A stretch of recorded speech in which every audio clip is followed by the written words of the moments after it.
મને થતા જ નથી. કહેતા કે જે વાંચતા આવડતું નથી. એટલે અમારે ઘણી વાર વારંવાર કેવું પડે ભાઈ તું તૈયાર કરવા બેસ કે ભાઈ મારાથી મુખપાઠ નથી થઈ શકતો, મને યાદ નથી રહેતું. એ ખબર જ નહોતી કે શું કરું કે શું નહીં. આનાથી યાદ પણ નહોતું રહેતું. અતિ ચંચળ હોય અને મારાથી થતા નથી એમ.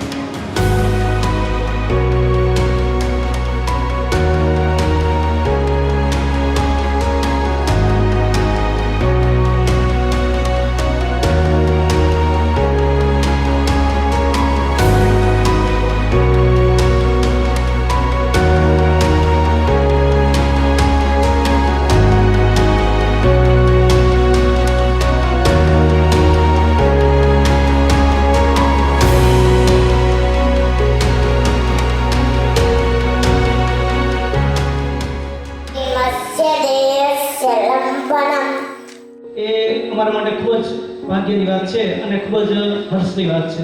પછી યાદ પણ રહેવા માંડ્યું અને માર્ક પણ સારા આવ્યા.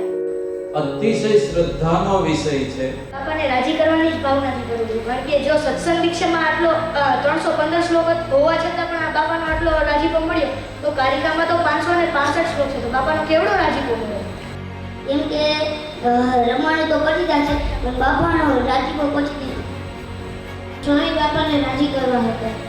એ ભણવાનો સમય કાઢી અને બાકીના સમયમાં એ પોતે તૈયાર તો કરી દે. એટલે પછી ધીરે ધીરે ભાઈને થવા માંડે.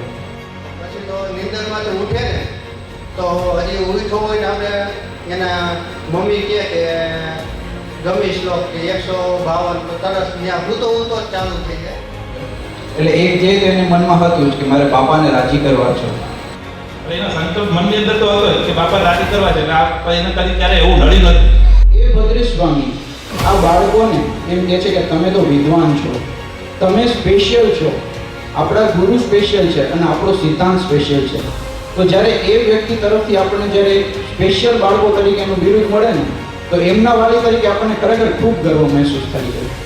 ઘણા હિન્દુ હોય ને એમ કે અમારા છોકરાને ગીતા આવડે છે. હું હવે કહી શકું છું મારા દીકરાની સત્સંગ દીક્ષા સંસ્કૃતમાં આવડે.